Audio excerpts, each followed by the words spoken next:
The ships came down from the stars like floating crystals, each one singing a different note that mixed together into the most beautiful sound anyone had ever heard. Commander Park Hyun-woo pressed his face against the window of the Soul Space Station, watching 17 alien vessels move into perfect circles around Earth.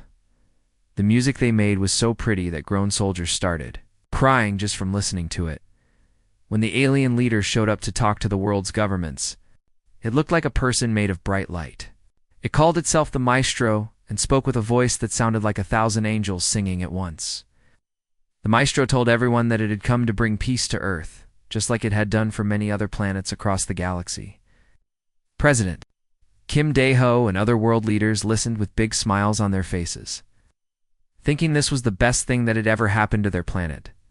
Dr. Lee Minesco worked for the Korean space program and was one of the first people picked to study these strange visitors. She watched as cities around the world started hosting big concerts where the aliens would sing their beautiful songs. Millions of people would come to listen, and something weird would happen to them. After hearing the music, people became really nice and agreeable. They stopped fighting and arguing about things. Even people who used to yell at each other all the time became calm and peaceful. At first, everyone thought this was wonderful. The alien music was making the world a better place. But Minesio noticed something that made her worried. The people who went to these concerts seemed different afterward. They weren't just happy, they were almost like children, agreeing with everything and never questioning anything. Their eyes looked kind of empty, like they had lost something important. Inside themselves, Minseo's friend Choi Jaemin used to work as a spy before he became a scientist. He was also worried about the aliens, but for different reasons. When he tried to learn more about where they came from, their stories didn't make sense. The Maestro said that 17 different alien races had joined together willingly to spread peace across the galaxy. But when Jaemin looked at old books and artifacts from their home planets, he found a different story. The old writings talked about fighting and resistance, had songs about freedom and independence that were completely different from the peaceful music the aliens sang now. It was like someone had erased all the brave, strong parts of their culture and left only the quiet, obedient parts. Jaemin wondered if the same thing was happening to Earth. As weeks passed, the changes became more obvious. Every major city had alien ships floating overhead, constantly playing their beautiful music. Crime almost disappeared completely. People stopped protesting about things they used to care about. Even the biggest arguments between countries turned into polite conversations where everyone agreed with each other. Politicians who used to fight all the time now worked together without any disagreements. Most people thought this was amazing. The news talked about how the aliens had brought perfect peace to Earth. Families stopped fighting. Wars ended. Everyone seemed happy and calm all the time. But Minesio felt like something terrible was happening. She watched her co-workers at the Space Institute change day by day. They used to argue about their research and have passionate discussions about their work. Now they just smiled and nodded at everything, never questioning anything or coming up with new ideas. The most frightening thing was how quickly it spread. Anyone who spent time in the cities where the alien music played loudest started acting the same way. They would get this dreamy look in their eyes and speak in soft, agreeable voices. They stopped caring about things that used to matter to them. Artists stopped creating challenging art. Writers stopped writing stories with conflict. Scientists stopped asking difficult questions. Minesio tried to talk to her boss about her concerns, but he just smiled and told her not to worry. The aliens were bringing humanity the greatest gift possible, eternal peace, when she pointed out. The people seemed to be losing their ability to think for themselves. He looked confused, as if he couldn't understand what she meant. J-Min discovered that the effect was strongest in areas where the alien ships broadcast their music directly. People who lived far from cities or worked in noisy places seemed less affected. He started to wonder if the music was doing something to people's brains, changing the way they thought and felt about things. The aliens announced that they would soon build special towers in every major city. These towers would make their music even more powerful and beautiful, allowing every person on Earth to hear their songs of peace. They called it the Final Harmony, a ceremony that would unite all of humanity in perfect agreement forever. Minesio felt a chill run down her spine when she heard this announcement. She looked around at her colleagues, who were all smiling and nodding with approval. She realized that she and Jameen might be some of the few people left who could still think clearly. If they didn't do something soon, humanity might lose its ability to fight, to question, to dream of something better. The beautiful music that everyone loves so much might be the very thing that destroyed what made humans human. Min-SEO worked late into the night, her computer screen glowing in the dark office. Everyone else had gone home hours ago, all smiling and talking about how wonderful the alien music made them feel. But Minesio stayed behind. Studying the sound patterns that the alien ships sent down to Earth, she used special equipment to break apart the beautiful melodies. Looking at each piece separately, like taking apart a watch to see how it worked, what she found made her hands shake. Hidden deep inside the pretty songs were sounds that human ears couldn't hear, sounds so low that they went straight into people's brains without them knowing it. These secret sounds were changing the way people thought. They made the parts of the brain that asked questions and got angry work much slower. It was like the aliens were giving everyone on Earth a drug that made them calm and obedient. But they were doing it through music instead of pills. Minesio stared at her computer screen, hardly believing what she was seeing. The aliens weren't bringing peace at all. They were making people's brains work differently, taking away their ability to think clearly and fight back. It was like someone was slowly erasing the strongest parts of human nature, leaving only the quiet, agreeable parts behind.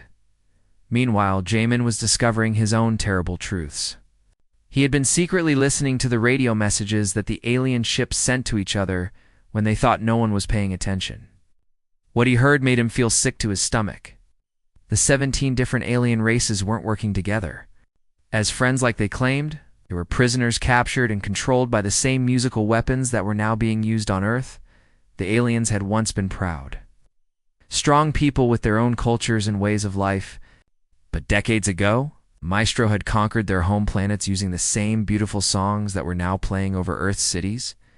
The aliens walking around Earth weren't free beings sharing their gift of peace.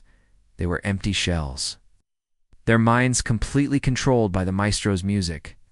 They had no choice but to do whatever the Maestro wanted, even if it meant helping to enslave other planets. J-Min felt horrible as he realized that the aliens might not even know they were doing something wrong. Their own thoughts and feelings had been stolen from them long ago.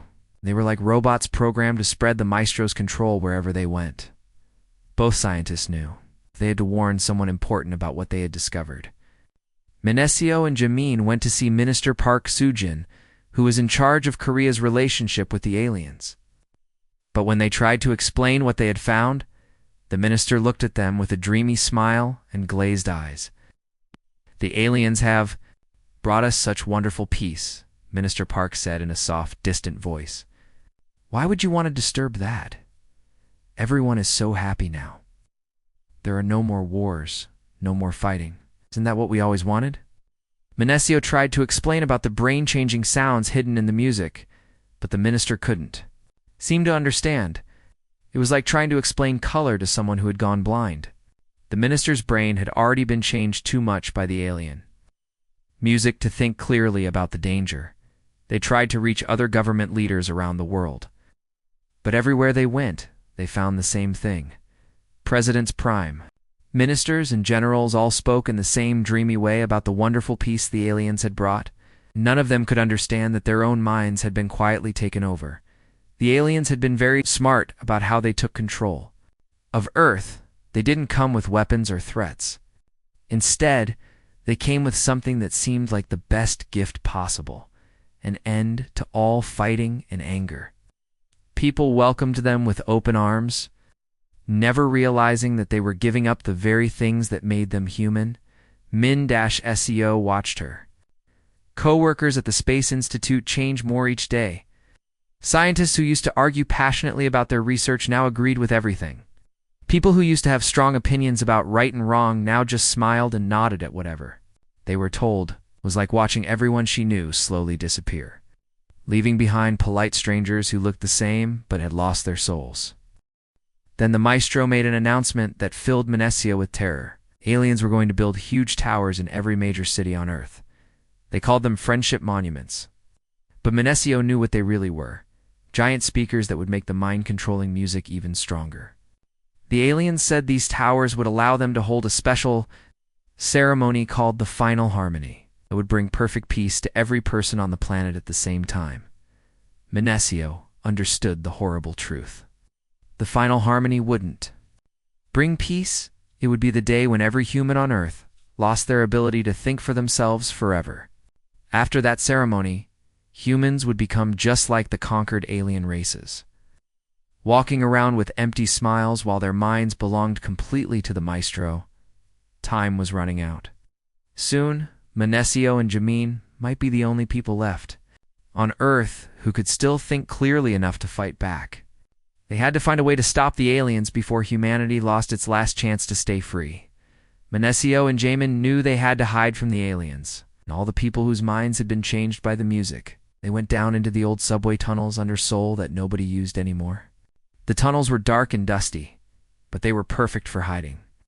Using old electronic equipment they found in abandoned stores, they built a special barrier that blocked the alien music from reaching them underground. The first time they sat in complete silence felt strange and scary.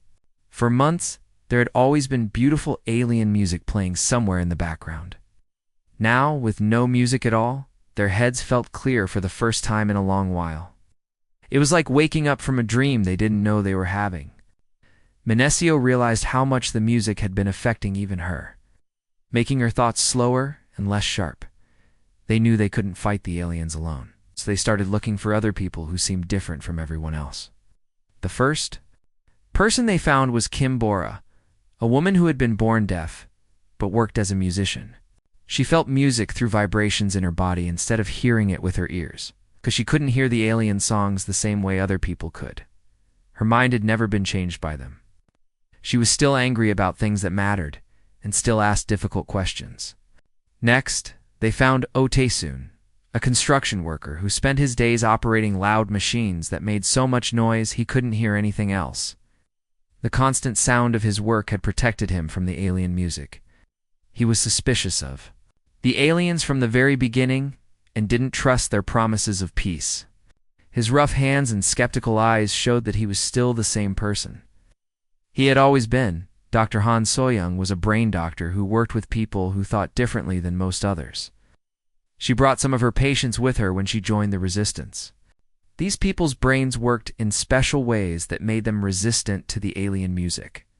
What made them different from other people also made them free from the aliens' control. The small group of free humans discovered something amazing while hiding in the tunnels. When they played certain kinds of human music, it could break through the alien mind control, at least for a little while. The music had to be rough and emotional, songs that came from times when people had to fight for their freedom. Folk songs that told stories of fighting against enemies worked well. Punk rock music that screamed against people in power also helped. Heavy metal music that let people express their anger was like medicine for minds that had been made to calm. Biora was an expert at understanding how sound worked, so she became the leader of their musical experiments. She taught the others how to mix different types of music together to make them more powerful. They took the ancient war drums that Korean soldiers had used hundreds of years ago and mixed them with modern electronic sounds that could be very loud and harsh. The result was music that hurt to listen to, but could wake people up from the alien spell. They called their new music counter-melodies because it fought against the alien songs. When they played these sounds near people who had been changed by the aliens, those people would suddenly look confused and start asking questions again. Their eyes would become clear and focused instead of dreamy and distant. But the effect only lasted for a short time before the alien music took control of their minds again. The resistance group worked day, night to make their counter-melodies stronger and more effective. They built better speakers and found ways to hide them around the city, but their work was dangerous. The aliens had noticed that there were places where their music didn't work properly. They started sending out search parties to look for whoever was causing the silent zones that were appearing in different parts of Seoul and other cities. Menesio felt scared every time she went outside the tunnel. The alien ship seemed to be watching everything more carefully now. People on the streets looked at her with suspicious eyes as if they could tell she was different from them. She worried that someone would report her to the aliens, or that the mind-controlled government would find their hiding place. The group's numbers grew slowly as they found more people who had somehow avoided the alien influence. They found a few elderly people who lived in remote areas where the alien music wasn't as strong. They discovered some workers who spent their time in very noisy factories and had been protected by the industrial sounds.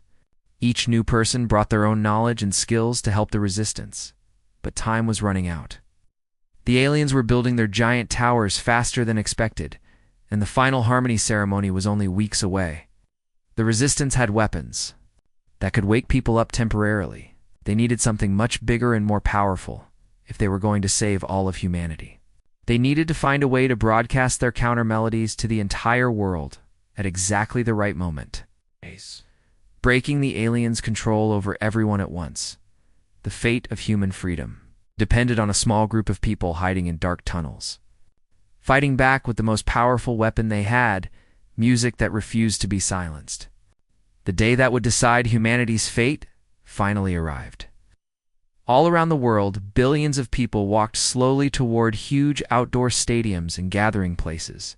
Their faces looked calm and peaceful, but their eyes were empty like those of sleepwalkers. In Seoul's Olympic Stadium, President Kim Dae-ho stood at a tall podium, waiting to speak to the crowd. His voice sounded dreamy and distant as he talked about the wonderful gift the aliens were, about to give humanity eternal peace and harmony.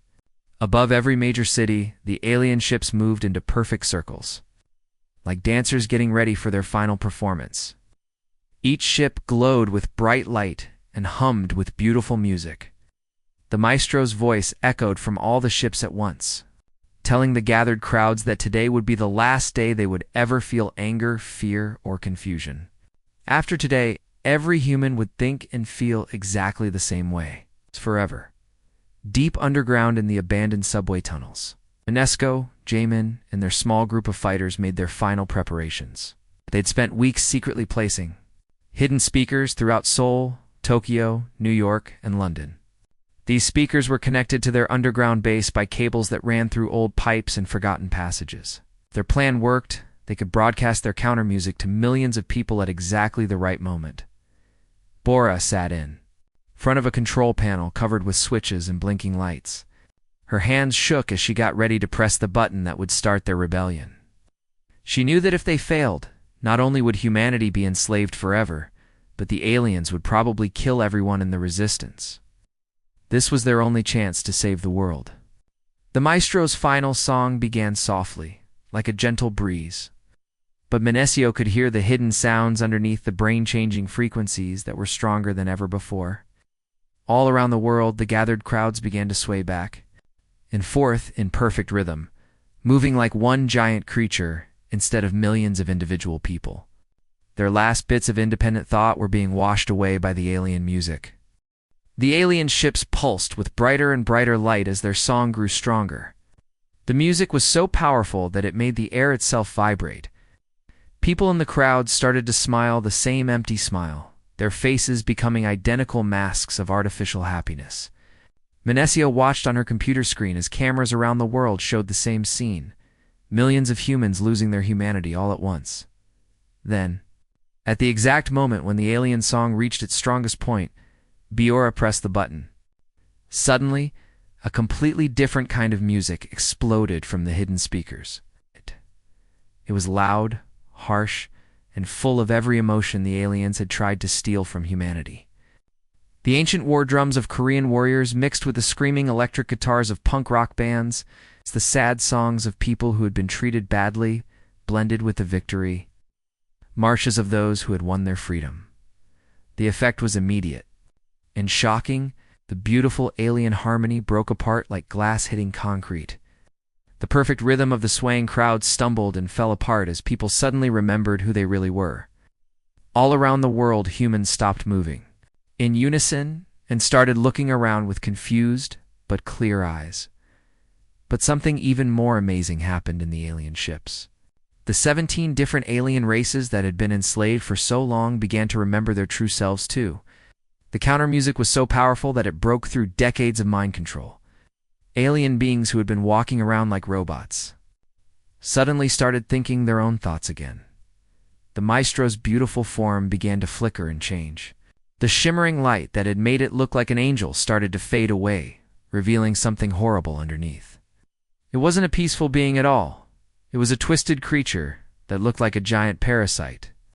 It had been feeding on the creative energy of entire civilizations, growing stronger every time it enslaved a new planet. The freed alien races were filled with rage when they remembered what had been done to them. In space above Earth, their ships suddenly turned away from their perfect formations and began attacking the maestro's vessel. Laser beams and energy weapons lit up the darkness as decades of suppressed anger exploded into violence. On Earth, the humans who had been freed from mind control felt a fury unlike anything they had ever experienced.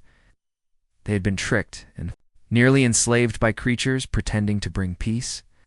People who had been calm and agreeable for months suddenly became warriors, fighting with bare hands against any aliens they could find. The battle was chaotic and desperate. The maestro's ship tried to escape, but the freed alien races surrounded it, attacking from all sides. On the ground, humans worked together with the liberated aliens to destroy the mind control towers that had been built in every major city. Minesio and her resistance fighters emerged from their underground hideout to find a world in the middle of the greatest battle in human history. But for the first time in months, she saw something that made her heart sing: humans with fire in their eyes, fighting for their freedom with everything they had. After the great battle ended and the maestro was finally defeated, Earth became a very different place. The alien ships that had once controlled people's minds were now filled with free beings who could think for themselves again. The 17 different alien races that had been enslaved for so long began to remember who they really were before. The maestro took control of them, the Veltari. Aliens started singing their old hunting songs that told stories of brave adventures on their home planet. The Mordic beings remembered how to make beautiful music using crystals that rang like bells. The Zephyrians discovered they could create amazing sounds by controlling the wind itself. Each alien race had its own special way of making music that was completely different from the others, and they were all excited to share their traditions again. Minesio found herself in an amazing new position. Leaders from all the freed alien worlds wanted her to help create a new galactic council. This group would work to protect the musical traditions of every species and make sure that music would never again be used to control people's minds. Instead of forcing everyone to think the same way, they would celebrate all the different ways that intelligent beings could express themselves through sound. The aliens helped humans build a new kind of communication system using the same technology that had once been used to enslave them. But now, instead of sending mind-controlling songs, the network carried voluntary messages between different worlds. Planets could share their music, stories, and ideas with each other freely. If someone didn't want to listen, they could simply turn it off. Jamin became a traveling teacher, visiting different planets throughout the galaxy. He told the story of how Earth had fought back against the maestro and won their freedom. Many worlds had never learned how to resist mind control, so they were fascinated by the human idea of creative rebellion. Jamin showed them that having different opinions and arguing about things wasn't bad. It was actually what made civilizations strong and healthy. Boar's harsh, rebellious music became famous throughout the galaxy. Other species started copying her techniques, mixing their own traditional sounds with the rough, emotional style that had broken the maestro's control. Musicians from different worlds began working together to create new kinds of music that had never existed before. These songs were sometimes loud and chaotic, but they were also beautiful in their own way, because they came from the heart. The galaxy's new anthem was unlike anything anyone had ever heard before. It mixed the hunting songs of the Veltari with the crystal music of the Mordic and the wind sounds of the Zephyrians. It included Boar's rebellious drums and the electronic sounds that humans had created. Sometimes all these different musical styles clashed with each other, But somehow they worked together to tell the story of how all these different peoples had won their freedom. Earth's cities changed, completely after the liberation. For months, they had been quiet and peaceful under alien control, with everyone acting the same way. Now, they were full of noise and life again. Children played and laughed in the streets. Couples had arguments and then made up with each other. People held protests about things they cared about. Musicians played on street corners, creating new songs that mixed human and alien musical styles together. The sounds of the city were sometimes loud and chaotic, but they were real sounds made by free people expressing their true feelings. Menesio loved walking through Seoul and hearing all the different noises, car horns, people talking, babies crying, teenagers playing music too loud, construction workers building new things. It was the sound of a world that was alive again. 1 day, Menesio went back to the Seoul space station where she had first seen the chorus ships arrive. She stood at the same window where she had watched the alien vessels arrange themselves in perfect formation around Earth. Now, instead of threatening ships, she could see vessels from many different worlds coming and going peacefully. Some were bringing visitors who wanted to learn about Earth's music. Others were carrying human musicians who wanted to share their art with alien audiences. The galaxy had learned something very important from what's happened on Earth. Real peace didn't come from making everyone think and feel exactly the same way. That kind of peace was actually a form of death. It killed creativity, curiosity, and the spark that made life worth living. True peace came from learning how to live with differences, how to argue about things that mattered, and how to turn disagreement into something beautiful and productive. Humanity had given the galaxy the greatest gift possible, the knowledge. That freedom was worth fighting for, no matter how difficult the fight might be. They had shown that the most beautiful music wasn't the perfect harmony that the maestro had forced on everyone. The most beautiful music was the song of people who refused to give up their right to think for themselves, to feel their own emotions, and to create something new and amazing from the raw materials of honest human experience. As Menesio listened to the wonderful chaos of her free world, she smiled and knew that this imperfect, noisy, argumentative music was infinitely more beautiful than any song of artificial peace could ever be.